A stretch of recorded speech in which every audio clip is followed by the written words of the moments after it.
Bom, gente, boa tarde a todos. Então, Demilson, boa tarde, seja bem-vindo. Nós vamos dar, falta um minutinho. Tem alguém que gostaria de fazer a nossa página de abertura hoje? Internet boa. Boa tarde, Edith. Boa tarde, Pepita. Boa tarde, pessoal. Boa tarde. A gente está aqui vendo que é um voluntário que fazia a nossa página de abertura hoje. A gente até que se escondeu. Bom. Deise quer fazer? Eu posso fazer, o comentário você faz, tá? Então pode começar a prece.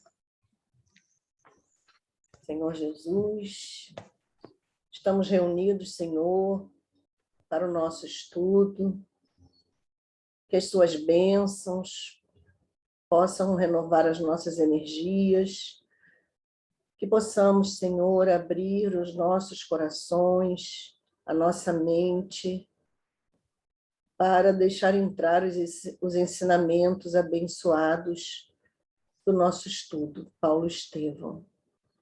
Abençoa todos os lares, Senhor, todos nós que estamos aqui, todos os irmãos, Senhor. Muito obrigada, graças a Deus. É a 7.4? Isso.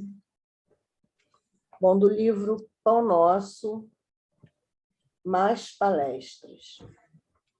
Não vos enganeis, as más conversações corrompem os bons costumes. Paulo, 1 aos Coríntios, capítulo 15, versículo 33. A conversação menos digna deixa sempre o traço da inferioridade por onde passou. A atmosfera de desconfiança substitui imediatamente o clima da serenidade. O veneno de investigações doentias espalha-se com rapidez. Depois da conversação indigna, há sempre menos sinceridade e menor expressão de força fraterna. Em seu berço ignominioso, nascem os fantasmas da calúnia que escorregam por entre criaturas santamente intencionadas, tentando a destruição de lares honestos. Surgem as preocupações inferiores que espiam de longe, enegrecendo atitudes respeitáveis. Emerge a curiosidade criminosa, que comparece onde não é chamada, emitindo opiniões desabridas, induzindo os que a ouvem à mentira e à demência. A má conversação corrompe os pensamentos mais dignos. As palestras proveitosas sofrem em todos os lugares a perseguição implacável, e imprescindível se torna manter-se o homem em guarda contra o seu assédio insistente e destruidor. Quando o coração se entregou a Jesus, é muito fácil controlar os assuntos e eliminar as palavras aviltantes. Examina sempre as sugestões verbais que te cercam no caminho diário. Trouxeram-te denúncias, más notícias, futilidades, relatórios malsãos da vida alheia? Observa como ages. Em todas as ocasiões, há recurso para retificares amorosamente, porquanto podes renovar todo esse material em Jesus Cristo.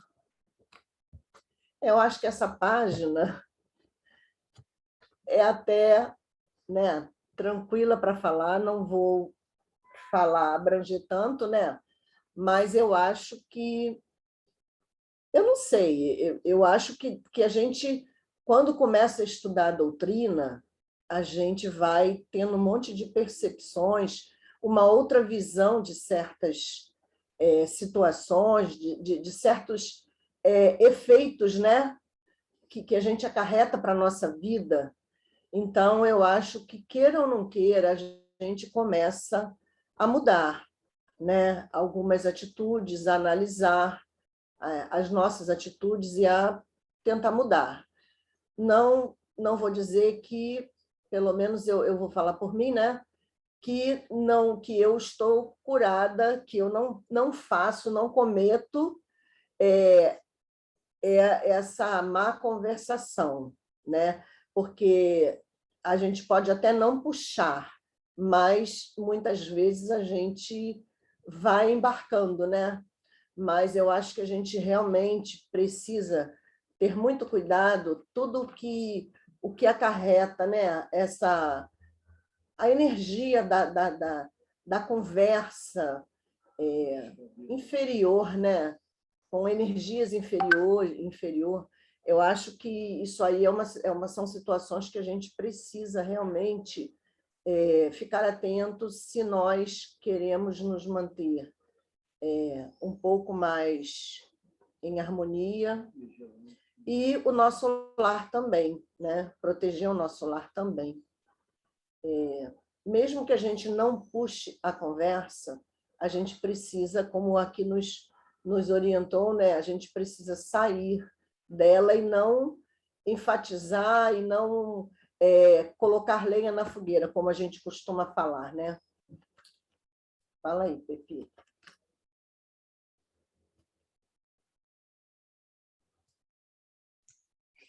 Tá sem som. Eu acho que logo de início, quando ele diz que a conversação menos digna, quer dizer, quando ele diz menos digna, é em todos os aspectos, Desde o momento em que a gente para falar da vida de alguém, criticar, e aí a gente diz assim, não estou fazendo crítica, mas a gente está criticando, até o ponto em que a pessoa fica com aquelas brincadeiras de malícia, com aquelas coisas chocosas, de baixo nível. Então, ele diz que a conversação menos digna, deixa um traço de inferioridade por onde passa. E ele vai falar logo de início. A atmosfera de desconfiança substitui imediatamente o clima de serenidade.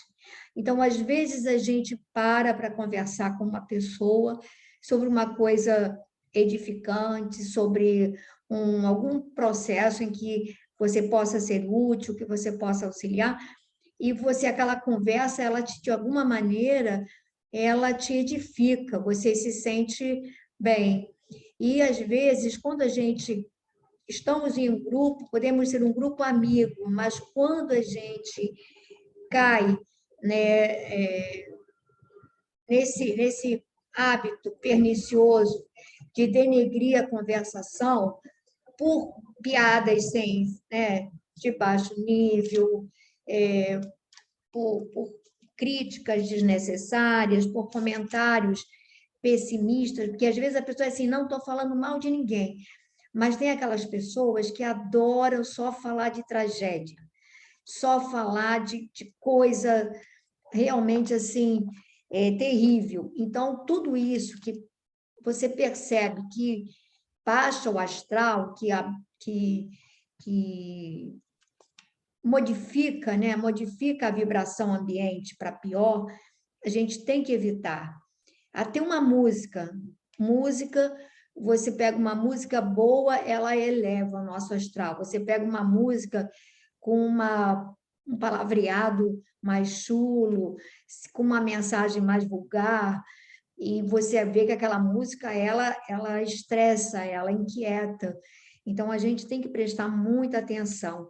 E aí, eu me lembrei nessa página daquela passagem que o pessoal atribui a Sócrates, que eu não tenho certeza se é de Sócrates, sobre aquela passagem das 3 peneiras, que quando um discípulo vem para trazer um comentário a respeito de alguém, ele pergunta, o que você vai me contar? É bom? É realmente bom? Aí ele fica assim, sabe? É útil para alguém? Não, não é útil. É verdadeiro? Você tem certeza que é verdadeiro? Então, ele coloca aquela coisa, cada coisa que a gente for pensar em repassar, a gente pensar se aquilo é útil para alguém, vai trazer benefício para alguém, se é realmente verdadeiro, que pode ser uma impressão minha, pode ser um comentário que alguém me trouxe e que também não é fiel, não é a verdade, né? Então, a gente precisa realmente saber se o que vamos falar é verdadeiro, é útil, é proveitoso para alguém, né? E vai trazer algum benefício, né? Então, eu acho que a gente tem que pensar seriamente nisso, para que a gente não denigre as nossas conversas, não as vulgarize. E ele diz que a gente tem uma dificuldade enorme, André Luiz fala isso também, nós temos uma dificuldade enorme para manter o nível de uma conversação salutar. Nós estamos conversando, pode reparar, você está num grupo, daqui a pouco alguém já faz algum comentário que ou é chocoso, ou é sabe, de um humor que não é saudável, ou é para uma crítica de alguém. É impressionante como a gente acaba sempre caindo. E foi o que a Deise falou. Às vezes você não puxa, mas aí a gente, de uma certa maneira, alimenta, né? E aí o que ele diz que a gente, na nossa condição, a gente tem que ser mais do que não puxar a conversa, tem que saber cortar, tem que saber eliminar a conversa, né? Conduzi-la para um campo que possa ser proveitoso, porque realmente a vibração ela é percebida e sentida automaticamente, né? A gente vê como é que uma conversa saudável nos eleva e como uma outra nos deprime, né? Nos deprime, nos irrita, nos deixa inquietos, né? Nós temos ainda uns minutinhos, 3 minutinhos. Alguém gostaria de comentar alguma coisa dessa página? Ninguém? Eu acho que uma palavra que você falou já basta para a gente saber se a nossa conversa é proveitosa. Se ela é útil, né? Se ela for útil para alguém, tiver uma utilidade, tá tudo bem, né? Se não tiver, são palavras jogadas fora, né? É verdade. Bom, então nós vamos para o nosso, se ninguém mais quer falar nada, nós vamos para Paulo e Estevão.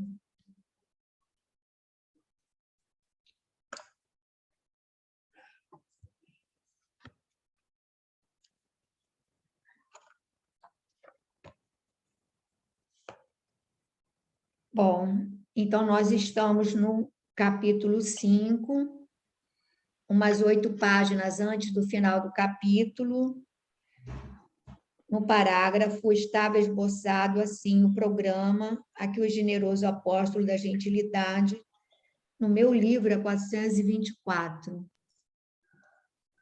Qual é o capítulo? O capítulo é 5. Lutas pelo Evangelho. Bom, Gracinha se escondeu também. Edith, quer ler um pedacinho? Achou, Babi?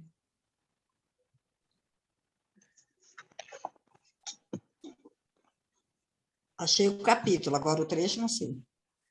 Olha, Começa umas cinco Hã? folhas antes de acabar o capítulo. Lá no final desse capítulo. o parágrafo estava esboçado assim o programa. Já podem ir falando que eu vou procurando. Posso ler? Pode. Estava esboçado assim o programa a que o generoso apóstolo da gentilidade haveria de submeter-se pelo resto de seus dias. No seu desempenho, teria de sofrer as mais cruéis acusações, mas no santuário do seu coração devotado e sincero, Paulo, de par com os grandiosos serviços apostólicos, levaria a coleta em favor de Jerusalém até o fim da sua existência terrestre. Ouvindo-lhe os planos, Simão levantou-se e abraçou-o, dizendo comovido: Sim, meu amigo, não foi em vão que Jesus te buscou pessoalmente às portas de Damasco.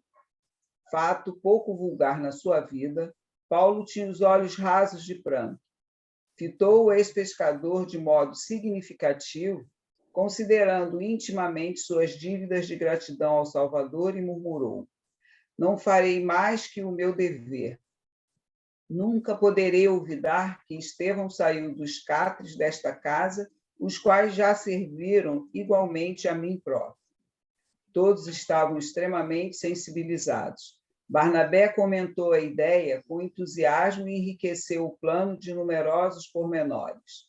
Nessa noite, os dedicados discípulos do Cristo sonharam com a independência do Evangelho em Jerusalém, com a emancipação da Igreja, isenta das absurdas imposições da sinagoga.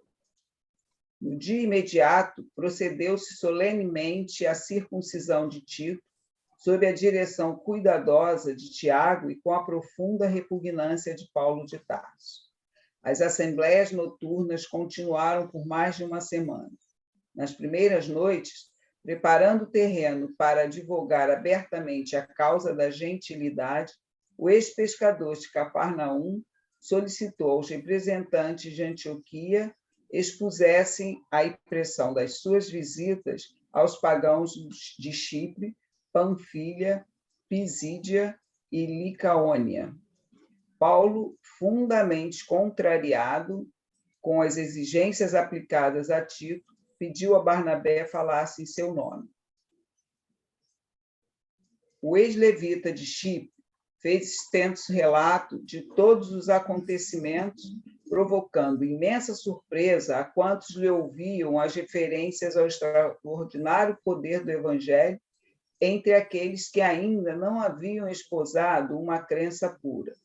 Em seguida, atendendo ainda às observações de Paulo, Tito falou, profundamente comovido, com a interpretação dos ensinamentos do Cristo e mostrando possuir formosos dons de profecia, fazendo-se admirar pelo próprio Tiago, que o abraçou mais de uma vez. Pode parar? Pode. Pepita, pode fazer os comentários, você. Bom, eu acho que logo no primeiro parágrafo, a gente tem que ver que diz o seguinte, quando no seu desempenho, quer dizer, no desempenho da tarefa de coletar subsídios para a Igreja de Jerusalém, Paulo teria de sofrer as mais cruéis acusações, mas no santuário do seu coração devotado e sincero, Paulo, de par com os grandiosos serviços apostólicos, levaria a coleta em favor de Jerusalém até o fim de sua existência terrestre. Então, a gente está falando dos cristãos primitivos, estamos falando de muitos expoentes do cristianismo, né, dignos, e, no entanto, era o ser humano. E veja bem, mesmo eles vendo, porque Paulo ele irradiava uma sinceridade, uma espontaneidade contagiante, gente. Quando ele falava, a força da fala dele era porque ela era corroborada pelas atitudes. Ele não era uma fala oca, vazia, ele tinha aquele comportamento. As pessoas viam que ele andava com a roupa do corpo. Ele não carregava uma segunda túnica. Normalmente, quando ele passava em alguns locais, que já estava extremamente maltrapilho, sem um manto, né, a gente vê que alguém cede a ele uma túnica nova, que é usada, mas para ele repor, para ele poder se apresentar na sinagoga. Então, vê que ele vive do próprio trabalho onde chega. Ele não vive às expensas de ninguém. E, mesmo assim, ele, em vários momentos, foi acusado de tentar desviar essa coleta em favor de Jerusalém. Isso, em algum momento, Emmanuel aqui ele coloca, mas eu acho que há um outro momento que ele torna a colocar, dessa coisa que você vê que é do ser humano, a desconfiança, mesmo vendo uma criatura com aquela energia, com aquela exemplificação toda, alguém que tinha tudo, que tinha, digamos assim, patrimônio, fortuna, que abriu mão de tudo para se dedicar ao Cristo, e que vivia do trabalho dele, mesmo assim, ele foi acusado. Nem por isso ele deixou de fazer, porque a gente tem aquela coisa de, está todo mundo assim desconfiando, ou isso, aquilo, então, não quero mais, não faço mais. Então, a gente vê que a convicção de Paulo vai além do que os outros possam pensar dele. Ele se comprometeu a esse trabalho e ele vai levá-lo até o término, né? Até o término. Aí, depois, ele vai mostrar aqui que, nessa conversa que eu acho linda, quando eles terminam primeiro encontro, né? Que foi um caos, né, aquelas colocações descabidas, e que aí eles vão conversar entre eles, Paulo, Barnabé, Pedro, né, e tem, acho que o Tito não estava ali, está em outro local.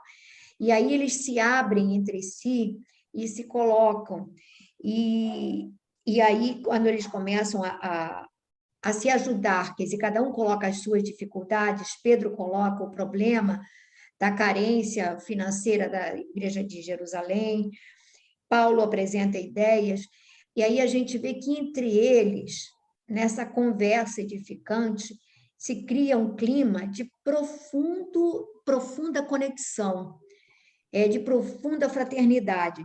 E aí ele diz aqui, quando Pedro diz assim, sim, meu amigo, não foi em vão que Jesus te buscou pessoalmente às portas de Damasco. A gente vai ver que em vários momentos, Paulo é apresentado como aquele trabalhador do Cristo que tem ideias inspiradoras. E nos momentos assim mais difíceis, ele sempre tem ideias inspiradoras. E aí Paulo fala isso, a gente vê que isso mexe com Paulo, porque ele é como se ele sentisse que, olha, estou sendo reconhecido, e aí Paulo, tinha os olhos rasos de pranto, coisa rara, fato pouco vulgar em sua vida, ele emocionar-se a ponto de ter vontade de chorar. E aí ali ele se sente profundamente comovido. E aqui ele vai dizer assim, todos estavam extremamente sensibilizados. Barnabé comentou a ideia com entusiasmo e enriqueceu o plano de numerosos pormenores. E aí ele vai falar do sonho de independência do evangelho, porque todos ali, eu acho que eram assim os maiores expoentes, né? Barnabé, Pedro e Paulo naquele momento, né? Porque João não estava ali, eram assim, João fazia parte dessa conversa sim também. Mas, de qualquer maneira, eles eram assim os maiores expoentes. E aqui, depois, ele vai dizer, passado esse momento, Paulo volta àquela insatisfação dele diante da circuncisão de Tito. Quer dizer, a gente vê a flutuação do ser humano de um momento assim de elevação profunda e no dia seguinte, diante de um fato que o contrariava profundamente, ele já fica meio que injuriado, ele fica meio mesmo, né? Aí que ele diz assim, Paulo, fundamentalmente contrariado com as exigências aplicadas a Tito, não quis falar quando Pedro pede na próxima reunião para que ele fale sobre a excursão dele para aqueles locais, né? Para Panfídia, para Pisídia, Licaônia, né? Chipre. E aí ele pede a Barnabé que falasse em seu nome. E a gente vai ver que Paulo vai ficar sem se pronunciar durante vários dias de sessão por causa dessa contrariedade. E aí a gente vê um lado assim bem humano dele. Ele tinha lá a sua razão, mas ele não conseguia enxergar aquilo que Pedro tentava mostrar para ele, que era preciso ceder para poder alcançar o objetivo que era abolir a obrigatoriedade da circuncisão para os gentios, né? E aí depois a gente vai ver Tito, a fala de Tito profética. Eles diziam que era profética quando a pessoa falava inspirada. Então, até Tiago, né, com todo aquele ceticismo, se sente profundamente comovido com a fala de Tito. Então, a gente viu que Tito se submete, sem reclamar, ao processo da circuncisão, mas ele ganha muito mais com isso, né? Ele chega a abalar e conquistar Tiago, que comovido o abraça várias vezes, né? Aquela coisa daquele abraço efusivo. Então, a gente tem que refletir muito, porque nós somos assim profundamente impulsivos e a gente não consegue, às vezes, ter essa visão assim, mais em profundidade, né? A gente não consegue, né? Alguém gostaria de comentar alguma coisa desse trecho para ajudar aqui?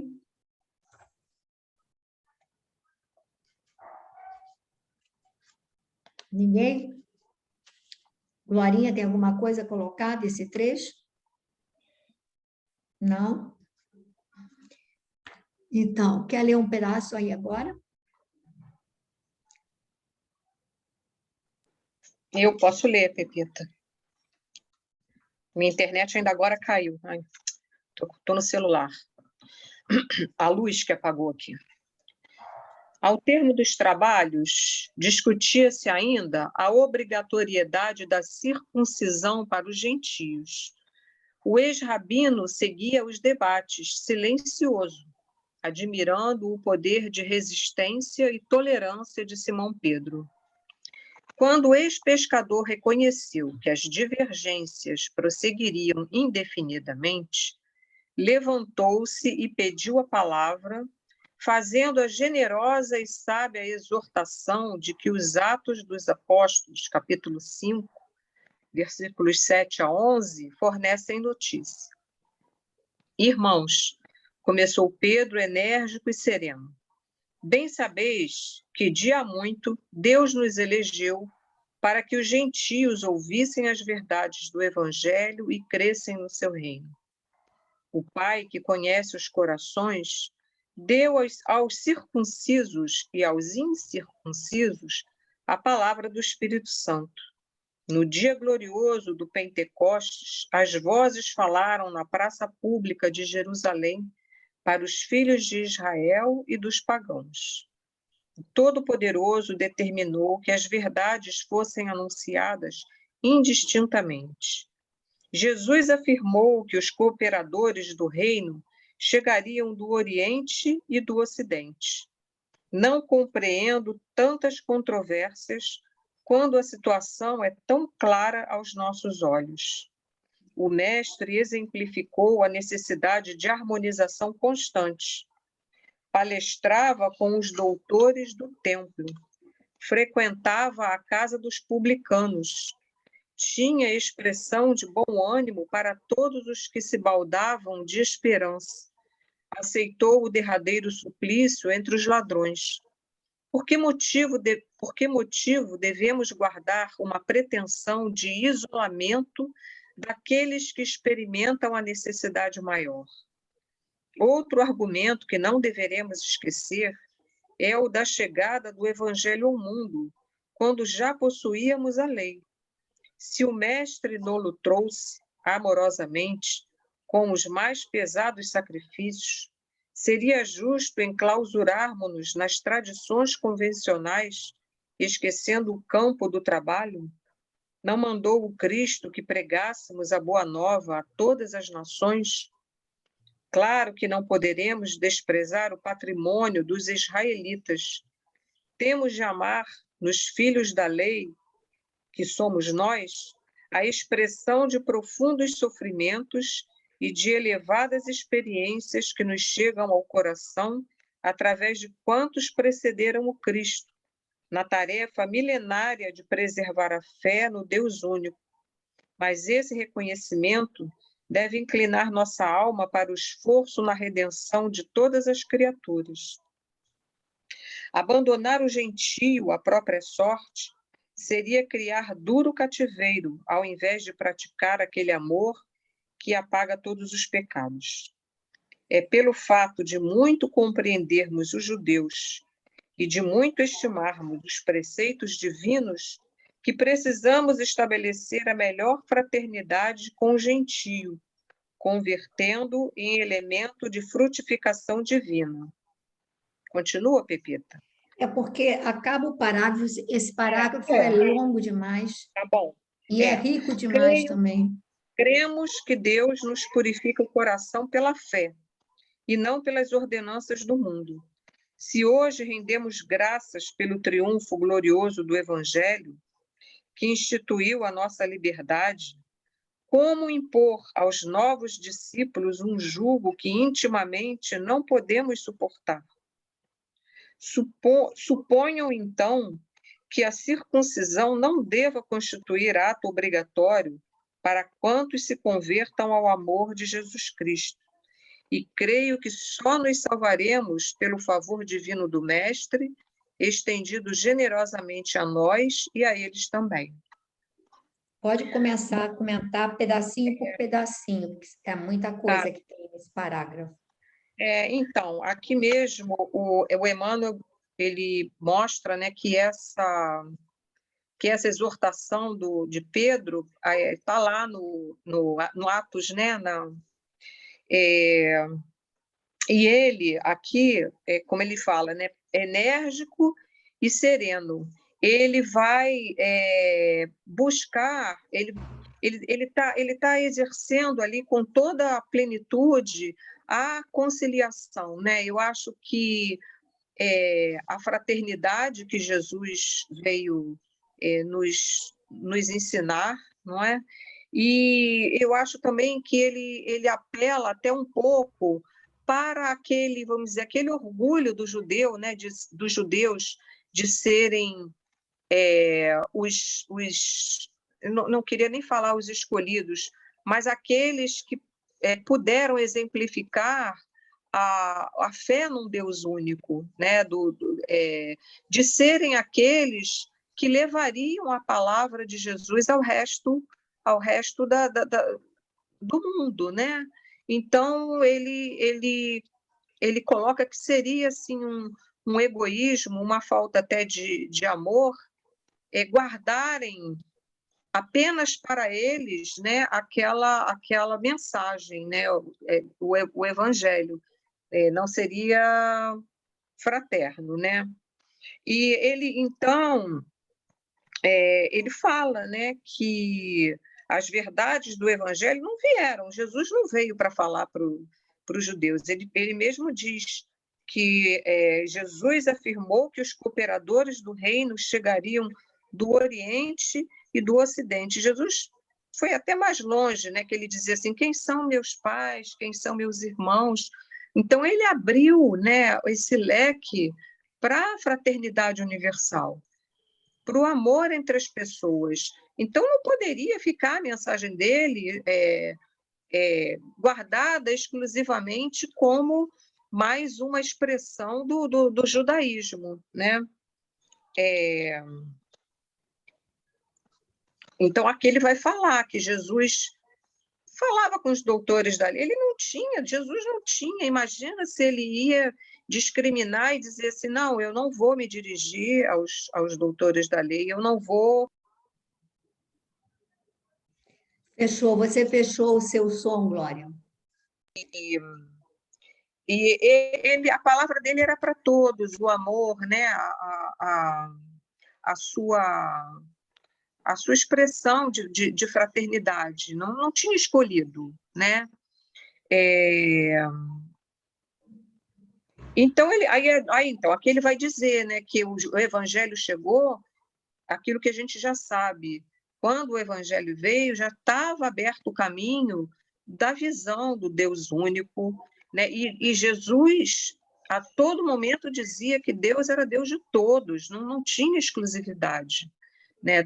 Todos éramos irmãos e filhos do mesmo Pai, né? Então, eu acho que é isso, eu acho que ele clama, ele chama, eu acho que ele chama os judeus até para essa tarefa, né, de que eles tivessem orgulho de serem aqueles que têm a visão do Deus único e que pudessem levar isso aos gentios, né, que eram os pagãos, eles eram politeístas, né, faziam sacrifícios, enfim. Né? Então, eu acho, e queremos que Deus nos purifique o coração pela fé e não pelas ordenanças do mundo, quer dizer, mostrando que esses preceitos não iriam mudar nada, né, em relação ao Evangelho, né? E eu acho que é isso. Pepita, acho que você pode, então, complementar. Eu tenho para falar aí. Ele usa aqui uma frase, né, quando diz assim, creio que precisamos estabelecer a melhor fraternidade com o gentio, convertendo-o em elemento de frutificação divina. E isso se aplica a nós, porque às vezes a gente desiste das pessoas porque a gente acha que aquela pessoa, não, por isso ou por aquilo, e aí o que o Evangelho nos aconselha é trazer a pessoa, né, e tentar, digamos assim, enxertá-la. Se você tem algo melhor para oferecer, procurar enxertar naquela pessoa conceitos que possam edificá-la. Isso é importante, né? Eu acho que a gente, às vezes, desiste disso. Pessoas, às vezes, vinculadas a nós, que a gente meio que abre mão, porque, tipo, não, a pessoa pensa diferente, é diferente, enfim. E aí nós desistimos de tentar trazer essas pessoas, que é o que ele diz, né? Você convertendo-os em elementos de frutificação divina. E aí eu acho muito interessante, porque já havia mais de uma semana, já tinha mais de uma semana de reuniões consecutivas, todas as noites eles se reuniam. E a paciência e a tolerância de Pedro para ficar ouvindo aquele monte de abobrinhas que eles colocaram, coisas que não tinham o menor sentido, né? E ele ficava ouvindo, esperando, veja bem, primeiro esperando um desgaste, levando-os a um processo meio que de exaustão, e haja tolerância, para poder se posicionar com proveito. Que quando ele se posiciona dizendo, olha, basta, agora não dá, será que vocês não conseguem? As pessoas já estavam tão meio que desgastadas, elas já tinham jogado todo aquele, sabe, aquele, como é que eu vou dizer, aquele, não vou dizer veneno, mas tinham jogado assim todo aquele personalismo, já tinham exposto, já tinham desgastado. Então, ali, ele esperou um momento para dar o cheque-mate, e aí ele faz essa alocução belíssima, extremamente profunda e catucando, ele podia dizer isso desde o início. Se ele diz isso no início das confabulações, não teria ressonância, ele seria automaticamente combatido. Então, ele ficou praticamente sem se colocar. Repara que no início ele diz que Pedro só em alguns momentos se colocava, e Paulo ficou em silêncio todos esses dias, ele ficou só ouvindo, só ouvindo. E aí ficaram esperando um momento propício para o confronto, né? Então, eu acho que a gente precisa realmente, assim, guardar esse exemplo e para a nossa vida, né? Porque a gente perde muitas vezes numa colocação, num confronto, a gente perde a razão ou perde o que a gente está pretendendo, porque não sabe se colocar com proveito e não sabe esperar o momento propício para fazer a nossa colocação. E aqui ele ainda vai dizer, se hoje rendemos graças pelo triunfo glorioso do Evangelho, que instituiu a nossa liberdade, se o Evangelho institui a liberdade para eles, como impor aos novos discípulos um jugo que intimamente não podemos suportar? E aí, quando ele diz que suponho que a circuncisão não deva constituir ato obrigatório para quantos se convertam ao amor de Jesus Cristo, e creio que só nos salvaremos pelo favor divino, quer dizer, ele coloca mais uma vez as virtudes do coração em primeiro lugar e as práticas externas como sem significação real para o espírito, né? Eu achei assim muito sábia, muito, como é que eu vou dizer? Claro que acredito que ele tenha sido inspirado, que ele tenha sido ali, Estevão devia estar ali operando, ou outros mensageiros do próprio Cristo, mas foi assim, é de uma sabedoria muito grande a colocação de Pedro, não só na fala, mas em saber esperar várias noites de confabulações que foram assim aparentemente perdidas. Não foram perdidas, estava se trabalhando o adversário. Muito, muito sábio da parte dele, né? Muito sábio. Alguém gostaria de colocar mais alguma coisa desse trecho? Fazer algum comentário desse trecho? Não? Bom, a Laura às vezes gosta de ler, às vezes não quer. Você quer ler um pouquinho, Laura, ou não? Prefere não? Posso ler? Estão me ouvindo? Estou. Eu estou ainda meio gripada, Pepita, mas a palavra do apóstolo caíra na fervura das opiniões como forte jato de água fria. Paulo estava radiante, ao passo que Tiago não conseguia ocultar os desapontamentos. A exortação do ex-pescador dava margem a numerosas interpretações. Se falava no respeito amoroso aos judeus, referia-se também a um jugo que não podia suportar. Ninguém, todavia, ousou negar-lhe a prudência e o bom senso indubitáveis. Terminada a oração, Pedro rogou a Paulo falasse de suas impressões pessoais a respeito do gentio. Mais esperançado, o ex-rabino tomou a palavra pela primeira vez no conselho e, convidando Barnabé ao comentário geral, ambos apelaram para que a Assembleia concedesse a necessária independência aos pagãos, no que se refere à circuncisão. Havia em tudo agora uma nota de satisfação geral. As observações de Pedro calaram fundo em todos os companheiros. Foi então que Tiago tomou a palavra e, vendo-se quase só no seu ponto de vista, esclareceu que Simão fora muito bem inspirado no seu apelo, mas pediu 3 emendas para que a situação ficasse bem esclarecida.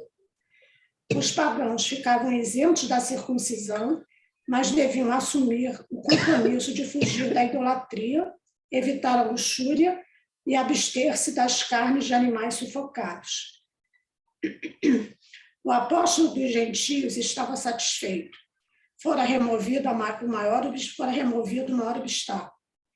No dia seguinte, os trabalhos foram encerrados, lavrando-se as resoluções em pergaminho. Pedro providenciou para que cada irmão levasse consigo uma carta, como prova das deliberações, em virtude da solicitação de Paulo, que desejava exibir o documento como mensagem de emancipação da gentilidade. Interpelado pelo ex-pescador, quando se achavam a sós sobre as impressões pessoais dos trabalhos, o ex-doutor de Jerusalém esclareceu com um sorriso. Em suma, estou satisfeito. Ficou resolvido o mais difícil dos problemas, a obrigatoriedade da circuncisão para os gentios representava um crime aos meus olhos. Quanto às emendas de Tiago, não me impressionam, porquanto a idolatria e a luxúria são atos detestáveis para a vida particular de cada um. E quanto às refeições, suponho que todo cristão poderá comer como melhor lhe pareça, desde que os excessos sejam evitados. Vamos parar, Laura, para dar uma comentada? Eu prefiro que você comente, Pepita, ou alguma outra pessoa. Então, alguém gostaria de comentar? Alguém gostaria de ajudar a Laura aqui a comentar? Ninguém? Bom, primeira coisa, a gente vê a alegria de Paulo. Paulo estava radiante, ao passo que Tiago não conseguia ocultar o desapontamento. Na realidade, o embate era basicamente entre esses 2 pontos de vista.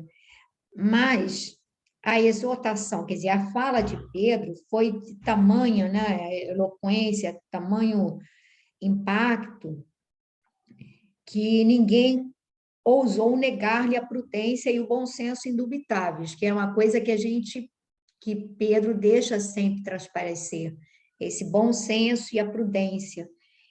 E aí ele Pedro pede a Paulo que falasse de suas impressões pessoais a respeito dos gentios, e mais agora esperançado, agora desanuviado, né, daquele mal-estar que ele estava com relação à circuncisão de Tito, aquela imposição, o ex-rabino fala pela primeira vez, durante mais de uma semana de reuniões, e pede, mas aí o que eu acho também muito bom é que ele não fala sozinho, ele pede a Barnabé para que também teça comentários, para que eles possam dividir, não ficar ele exclusivo da fala.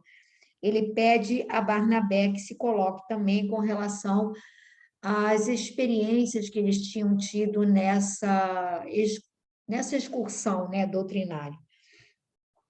E aí a gente vê que a reunião, né, havia em tudo, agora, uma nota de satisfação geral. As observações de Pedro calaram fundo em todos os companheiros.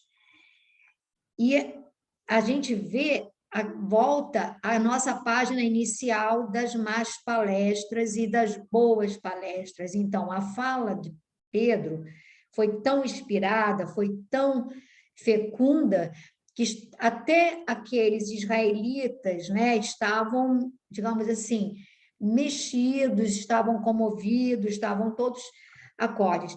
E Tomé, que não queria dar o braço a torcer integralmente, né, inicialmente ele não gostou, não queria dar, ele diz, mas como eu estava sozinho, ele se viu ali ilhado, ele diz, não, tudo bem, concordo, desde que, aí ele tinha, digamos assim, ele, como se ele estivesse sacramentando o ponto de vista dele, desde que sejam respeitadas essas três exigências.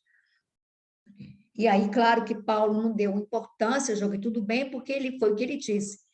A luxúria e a idolatria eram coisas abomináveis, não fariam bem para ninguém. E quanto à alimentação, é ele que ele disse, eu não vou entrar naquele momento, não adiantava você polemizar em função de uma coisa tão pequena, quando eles tinham tido um ganho tão grande. E aí foi o que ele disse, cada cristão, eu suponho que cada um deva alimentar-se com o melhor lhe pareça, né? Quer dizer, também muito bom senso, né? E aí eu acho que foi assim algo assim muito importante, porque quando começaram essas reuniões, a impressão que dava é que eles não conseguiriam chegar a lugar nenhum. Repara que os horizontes estavam extremamente tensos e escuros, né? Era praticamente Paulo, Barnabé, Tito e mais as duas pessoas que eles levaram, e Pedro, que parecia, né, que estava meio assim que em cima, contra o resto todo, né? E aí a gente viu que como a sabedoria, a prudência, a tolerância consegue implantar sementes altamente proveitosas, né? A gente é algo impressionante, né? E é claro que na medida em que eles se submeteram, eles permitiram que a espiritualidade ajudasse através da inspiração, né? Porque se Pedro estivesse agitado, ele não conseguiria ter essa inspiração toda, não conseguiria ser ajudado, né? E o próprio Paulo e eles ali também foram sendo trabalhados gradativamente, e a espiritualidade foi trabalhando esses corações também gradativamente, que a gente não foram só as conversas visíveis, mas o trabalho espiritual que foi sendo efetuado durante essas conversações. E a gente sabe que em todos os locais as sombras procuram colocar seus tentáculos. Então, toda aquela intransigência, digamos assim, para você trabalhar Tiago, você teria que ir desarticulando as conexões dele com aqueles que o instigavam a essas posições extremistas, né? Então, eu imagino que a espiritualidade deva ter trabalhado muito para desconectar o Tiago, para quantos irmãos devem ter sido socorridos ali e retirados do cenário para que se pudesse chegar a um bom senso. E nisso Pedro tinha razão. Era preciso estabelecer um clima de paz para que se pudesse chegar a esse ganho, a esse entendimento, ao ganho do entendimento, da compreensão, e de sair dali, digamos assim, em paz. Né? Imagina quando a pessoa termina uma reunião, e isso acontece às vezes nas casas espíritas, né, gente? Reuniões de diretoria, de eleição, de não sei o quê, que entra uma polêmica que parece que a coisa está sendo campo político, e discórdias e confrontos, né? Então, eu acho que é muito importante. E aí, quando Paulo diz que, em suma, ele está satisfeito, né? A obrigatoriedade da circuncisão para os gentios representava um crime. Isso aqui, nem sei, Laura leu isso? Leu? Leu, né? Não sei. Leu? Esse pedaço já foi lido, não já? Um crime aos meus Sim. olhos.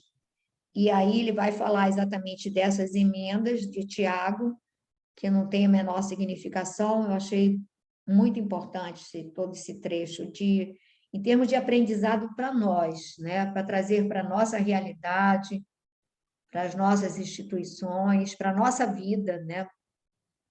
Quantas vezes a gente discute em casa, na família, e quer brigar por um ponto de vista até o final, quando seria muito mais sábio esperar, né, deixar o outro falar, para você voltar àquele assunto dali a não sei quanto tempo, num clima de paz, de harmonia, e a gente conseguiria.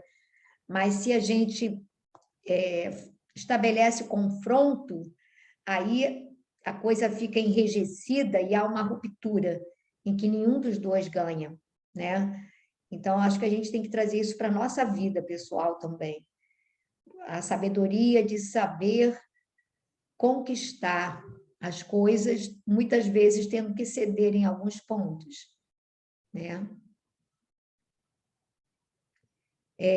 Alguém gostaria de falar alguma coisa? Pepita, eu posso ler a carta aqui no Atos dos Apóstolos, como ela ficou? Não é grande, não. Pode ler. Eu tive a curiosidade de entrar aqui, né, porque o Emmanuel cita. Então, aparece assim, a carta apostólica. Então, pareceu bem aos apóstolos e anciãos, de acordo com toda a Assembleia, escolher alguns dentre os seus e enviá-los a Antioquia, junto com Paulo e com Barnabé. Foram Judas, cognominado Barsabás, e Silas, homens considerados entre irmãos. Por seu intermédio, assim escreveram. Aí vem a carta que eles levam, né, lá para Antioquia. Os apóstolos e os anciãos, vossos irmãos, aos irmãos dentre os gentios que moram em Antioquia, na Síria e na Cilícia, saudações.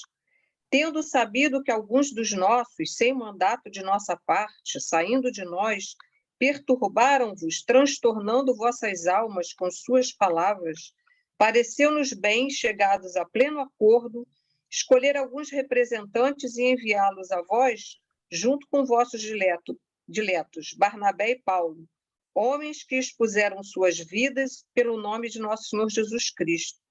Nós vos enviamos, pois, Judas e Silas, eles também transmitindo de viva voz esta mesma mensagem. De fato, pareceu bem ao Espírito Santo e a nós não vos impor nenhum outro peso, além destas coisas necessárias, que vos abstenhais das carnes imoladas aos ídolos, do sangue, das carnes sufocadas e das uniões ilegítimas. Fareis bem, preservando-vos destas coisas. Passai bem. Então, essa carta eles levam, né, como a deliberação lá do concílio, né, deles.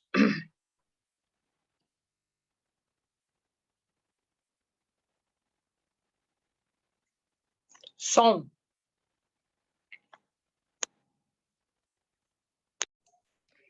Eu estou dizendo que eles abordaram, quer dizer, colocaram de uma maneira, você li e falaram da circuncisão, tipo, que eles disseram só o que eles teriam que se ater, né?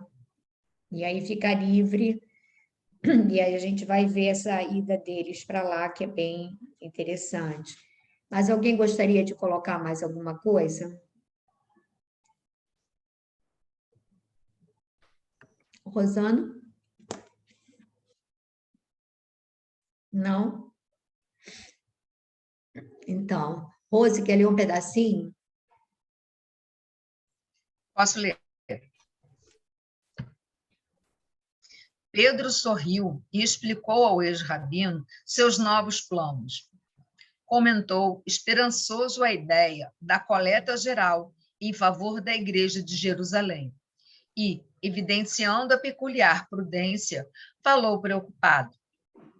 Teu projeto de excursão e propaganda da Boa Nova, procurando angariar alguns recursos para a solução de nossos mais sérios encargos, causa-me satisfação. Entretanto, venho refletindo na situação da Igreja antioquina.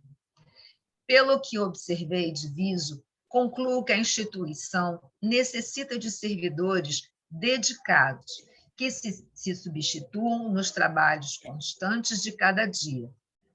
Tua ausência aos demais com Barnabé trará dificuldades caso não tomemos as providências precisas. Eis porque te ofereço a cooperação de 2 companheiros devotados, que me têm substituído aqui nos encargos mais pesados. Trata-se de Silas e Barsabás, 2 discípulos amigos da gentilidade e dos princípios liberais. De vez em quando entram em desacordo com Tiago, como é natural, e, segundo creio, serão ótimos auxiliares do teu programa.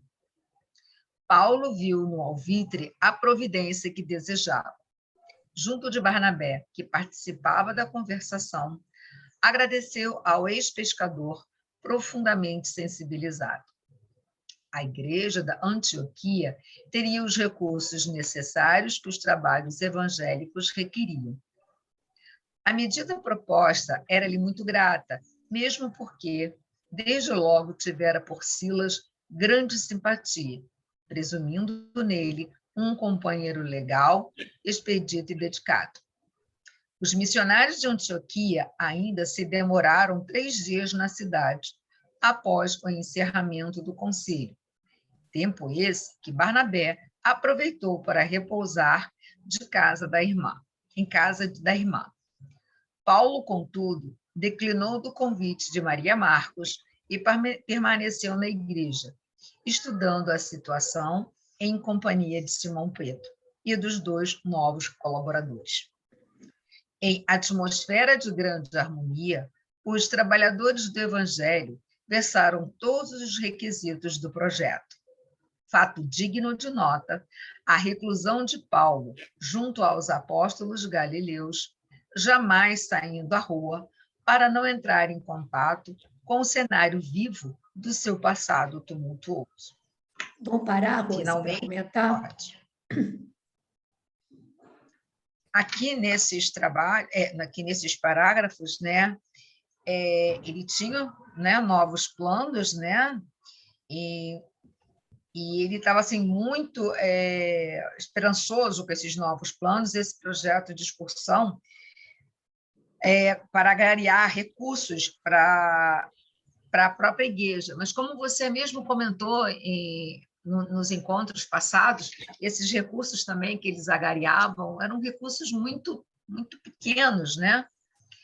E, no intuito de ajudar nesse processo, né, ele recebe, né, 2 discípulos para colaborar com eles, que seriam Silas e Barsabás, porque tanto na ausência dele quanto no de Barnabé ficava mais dificultoso, porque realmente ele tinha o poder da palavra, realmente ele tinha o poder da evangelização. E esses 2, eles vão ajudar nesse processo, né, que tanto ele desejava, né? Então, assim, e ao mesmo tempo, na região onde ele estava, estava uma situação muito delicada, tanto estava delicada porque Tiago colocava muitas situações do judaísmo para não criar o conflito. E ele ficou recluso, né? Ele ficou ali estudando o Evangelho, ele ficou ali fazendo planos, né? Porque aqui no último parágrafo ele fala, né, um cenário vivo do seu passado tumultuoso. Então, se a gente lembra do início, né, que ele queria falar, evangelizar a todo custo, aqui ele já está naquela fase do me preparar para evangelizar, concretizar novos planos em locais que ele sabia que era possível, né? Em locais pequenos, em que, quando ele saía para peregrinar, ele alcançava muito mais sucesso. Então, eu achei muito interessante e, ao mesmo tempo, muito profundo, né? Ele permanecer na igreja, estudando, traçando planos, em vez do confrontamento, que entra muito também no que foi da página do Pão Nosso, né? Então, foi isso que eu entendi desses parágrafos. Alguém gostaria de colocar mais alguma coisa? A gente vê que, a gente não pode esquecer que Maria Marcos, né, a mãe de João Marcos, aquele que vai ser um outro evangelista, né? E o Barnabé vai para lá e realmente ele fica na casa do caminho sem sair à rua, né? Sem visitar a cidade, sem nada, só nessa reclusão de meditação, de trabalho e tudo, e para não criar também obstáculos. E você falou, lembrou muito bem, né? Que eu também tinha visto isso. Ele oferece duas pessoas que tinham o perfil apropriado para trabalhar com Paulo. Eles eram amantes dos gentios, eles eram liberais, eles eram contra, não concordavam com essa influência judaizante de Tiago, tanto é que eles tinham embates às vezes, né? Então, eu acho que é importante que a gente perceba que ali Pedro, mais uma vez, age com sabedoria. Ele dá o reforço que Paulo precisa e retira o conflito da igreja de Jerusalém, né? Porque para lidar com Tiago não era qualquer um, não, tinha que ser um Pedro mesmo para lidar sem criar conflitos, né? Porque ele, pelo jeito, não era nada fácil. E aí eles, como tinham uma visão mais liberal, entravam em atrito com Tiago, né? Então, ali eu acho que Pedro, mais uma vez, age assim, inspirado, e a gente vai ver que Silas, em muitas viagens de Paulo, ele é companheiro, ele é fiel, em muitos momentos, Paulo se refere a Silas, né, nas epístolas e tudo, né? E é muito, vai ser um parceiro mesmo, muito grande de Paulo, né? Alguém mais gostaria acho que ainda dá para a gente, também não sei.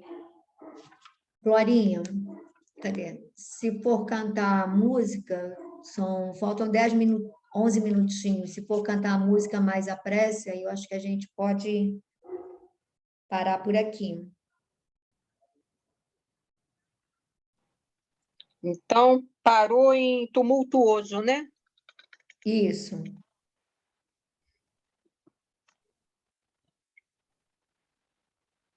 É dia 16, né?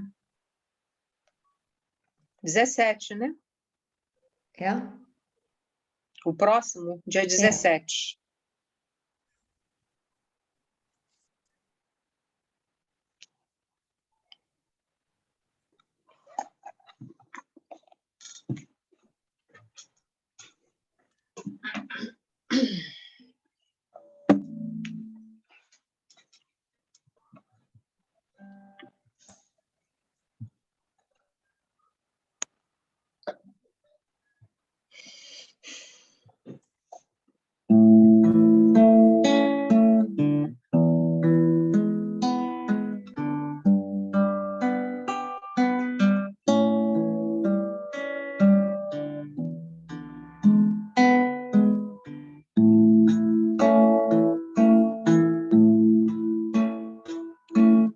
Nesse momento de prece e emoção,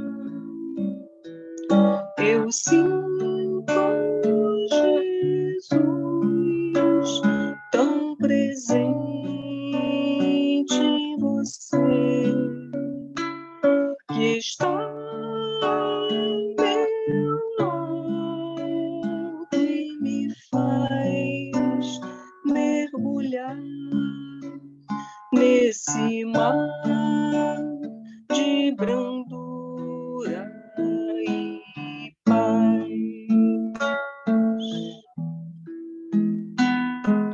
Tento estar perto do seu coração,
refletir, refletir em paz.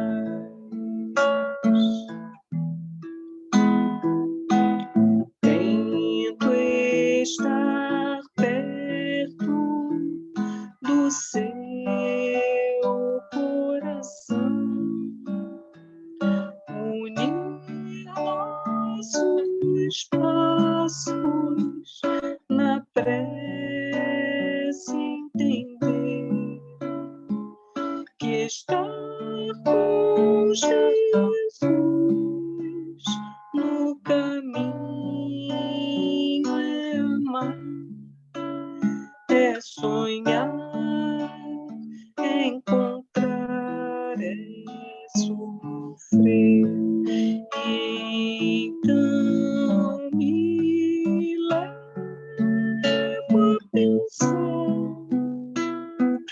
no meu viver, refletir, refletir em paz.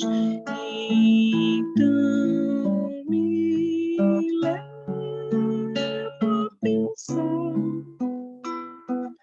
no meu viver, refletir, refletir em paz.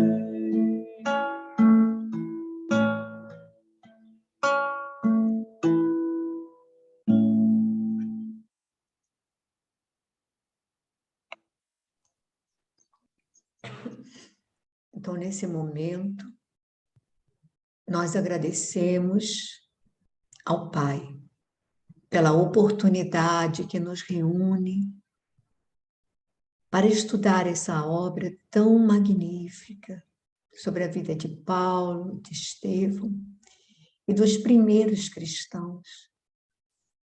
Senhor, agradecemos a Ti por colocares essa obra ao nosso alcance, por trazeres esses fatos para o nosso conhecimento tão pequeno ainda. Agradecemos a oportunidade de revisitar o movimento do cristianismo primitivo.